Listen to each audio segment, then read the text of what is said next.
Hello everyone, math teacher में आप लोगों का स्वागत है। तो चलिए यहाँ पे आप देख सकते हैं शिक्षा मंत्री निशाफ की स्थिति। यहाँ पे शिक्षा मंत्री की ओर से जो आपका कहना क्या आ रहा है, यहाँ पे शिक्षा मंत्री ने कहा परीक्षाओं में और देरी की तो पूरा अकादमिक सत्र शून्य हो जाएगा। तो ये बहुत बड़ा अपडेट निकल कर आ रहा है हमारे शिक्षा मंत्री रमेश पोखरियाल निशंक की ओर से। अगर परीक्षा में देरी की जाती है तो पूरा अकादमिक सत्र शून्य हो जाएगा। परीक्षाएँ अब टली तो खराब होंगी स्थितियाँ, ठीक है। तो यहाँ पे आप देख सकते हैं ये हैं हमारे शिक्षा मंत्री रमेश पोखरियाल निशंक, ठीक है। इन्होंने कहा है कि परीक्षा में अगर देरी की जाती है तो अकादमिक स्तर हमारा शून्य हो जाएगा, ठीक है। चलिए, तो यहाँ पे आप देख सकते हैं निशंक ने कहा राजनीतिक दल पहली बार किसी मुद्दे पर सामने समय से जागे, ठीक है।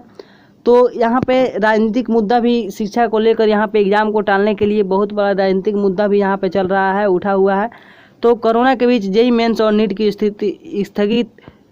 नीट को स्थगित करने की मांग और विपक्ष दलों के तीखे विरोध के बीच एक बड़ा सवाल यह भी है, क्या परीक्षाओं को किसी दूसरे तरीके से नहीं लिया जा सकता।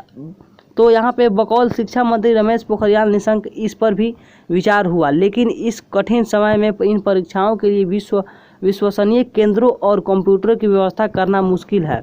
हालांकि छात्रों के हितों को ध्यान में रखते हुए आगे वाले वर्षों में परीक्षाओं को लेकर ऐसी व्यवस्था जरूर की जाएंगी। आने वाले समय में हम देश में डिजिटल ढांचे को सुधारेंगे और शिक्षा क्षेत्र के तकनीकी तौर पर सक्षम करेंगे। शिक्षा मंत्री निशंक शनिवार को दैनिक जागरण से जेईई मेंस और नीट को लेकर बातचीत कर रहे थे। इसी दौरान विपक्ष दलों के विरोध पर तीखी चुटकी लेते हुए उन्होंने कहा कि यदि खुशी की बात है कि पहली बार विपक्ष किसी मुद्दे पर सामने से जगा है, लेकिन छात्रों के शैक्षणिक हितों को ध्यान में रखते हुए उन्हें इस मुद्दे को राजनीतिक से ऊपर उठकर देखना चाहिए। वीडियो बनाने से कुछ नहीं होता, बल्कि छात्रों के भविष्य को ध्यान में रखते हुए इसको गंभीरता से समझना चाहिए। परीक्षाओं में और ज़्यादा देरी संभव नहीं है, क्योंकि अगला बैच भी परीक्षा के लिए तैयार बैठा है और ऐसे में स्थितियां और ख़राब हो सकती हैं। शिक्षा मंत्री ने कहा कि कोरोना महामारी पूरे विश्व में फैली हुई है, लेकिन इसकी वजह से हम शिक्षा एवं छात्रों का करियर दांव पर नहीं लगा सकते। जैसा कि पीएम नरेंद्र मोदी ने कहा कि आगे बढ़ना भी है और इस महामारी से लड़ना भी है, इसलिए हम उसी सोच को लेकर आगे बढ़ रहे हैं। यदि परीक्षाओं में अधिक देरी की गई तो पूरा अकादमिक सत्र शून्य हो जाएगा, जिसकी वजह से समस्या और बड़ी हो सकती है। इन्होंने कहा कि विदेशों में जैसे कि चीन में गाओ खाओ और जर्मनी में अबिटूर में कोरोना के डर को पीछे छोड़ प्रवेश परीक्षाएं आयोजित की गई हैं। अपने देश में भी हमें इस महामारी के खिलाफ अपनी जंग को जारी रखते हुए जेईई मेंस और नीट का संचालन करवाना होगा। नेशनल टेस्टिंग एजेंसी पूरी स्थिति को अवगत है और सतर्कता के साथ निर्णय ले रही है। इसी वजह से जेईई को 2 बार स्थगित कर अब 1 से 6 सितंबर के बीच कराना है। नीट भी 2 बार स्थगित होकर अब 13 सितंबर को होने जा रहा है। निशंक ने कहा कि जहां तक छात्रों की सुरक्षा और स्वास्थ्य की बात है तो नेशनल टेस्टिंग एजेंसी ने इसके लिए सभी उपाय किए हैं। उच्च स्तरीय चिकित्सा विशेषज्ञों की कमेटी की सिफारिश को ध्यान में रखते हुए दिशा निर्देश जारी किए जाएंगे। तो यहाँ पे बहुत बड़ा अपडेट निकल कर आ रहा है शिक्षा मंत्री की ओर से। जो आपका नीट की जो एग्ज़ाम है वो 13 सितंबर को और जो आपका जेईई का एग्ज़ाम है 1 से 6 सितंबर के बीच कराना है, ठीक है। तो ये बहुत बड़ा अपडेट निकल कर आ रहा है शिक्षा मंत्री की ओर से, ठीक है। तो यहाँ पे आप देख सकते हैं एक चीज़ यहाँ पे और है, 63% अभ्यर्थी चाहते हैं सितंबर में जेईई व नीट की एग्ज़ाम हो, ठीक है। तो यहाँ पे जो आपका सितंबर में चाहते हैं 63% स्टूडेंट की सितंबर में आपका एग्ज़ाम हो, ठीक है। देखिए यहाँ पे राज्य दिल्ली कुल अभ्यर्थी 12 से 11, परीक्षा के पक्ष में 66, परीक्षा को टालने के पक्ष में 30, जबकि 4 ऐसे स्टूडेंट भी हैं जिनका कोई जवाब नहीं है।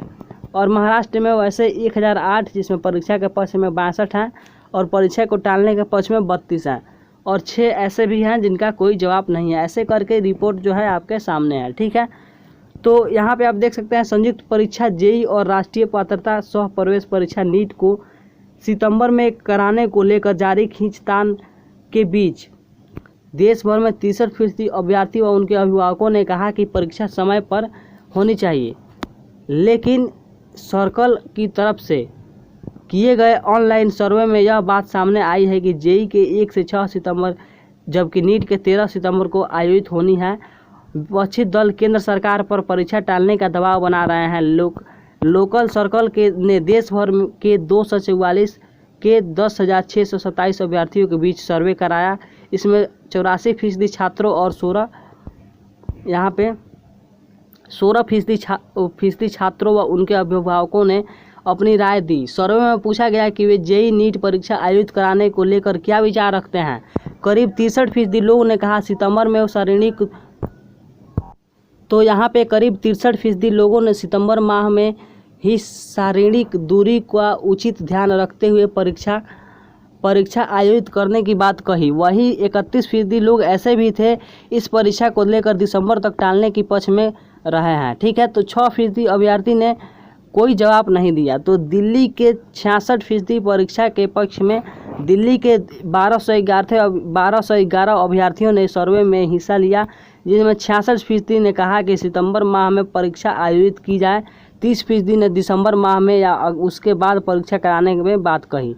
4% ने कोई जवाब नहीं दिया। तो यहाँ पे सर्वे में भी बहुत बड़ा बात निकल कर आ रहा है। जो आपका 66% स्टूडेंट चाहते हैं कि परीक्षा हो, और यहाँ पे जो आपका 30% यहाँ पे 66% चाहते हैं परीक्षा हो और 30% चाहते हैं दिसंबर में हो या उसके बाद हो। ठीक है, तो यहाँ पे बहुत बड़ा अपडेट निकल आ रहा है। यहाँ पे सर्वे भी हुआ है, तो चाहते हैं कि स्टूडेंट परीक्षा हो। और यहाँ पे शिक्षा मंत्री का भी बहुत बड़ा बयान इसी बीच आया है कि वो भी चाहते हैं कि 1 से 6 सितंबर के बीच जेईई की और 13 सितंबर के बाद यहाँ पे नीट की परीक्षा ले ली जाए। ठीक है, तो ये बहुत बड़ा अपडेट निकल कर आ रहा है हमारे शिक्षा मंत्री की ओर से। तो जो आपका अपडेट रहा अभी तक का जो अपडेट है, यहाँ पे यही अपडेट है। आगे देखते हैं क्या होता है। परीक्षा 1 से 6 सितंबर के बीच होती है जेईई की या नहीं होती है। जो भी इसके बीच आपका जो नया ताज़ा अपडेट आएगा वो हम आपके पास भेजेंगे, शेयर करेंगे।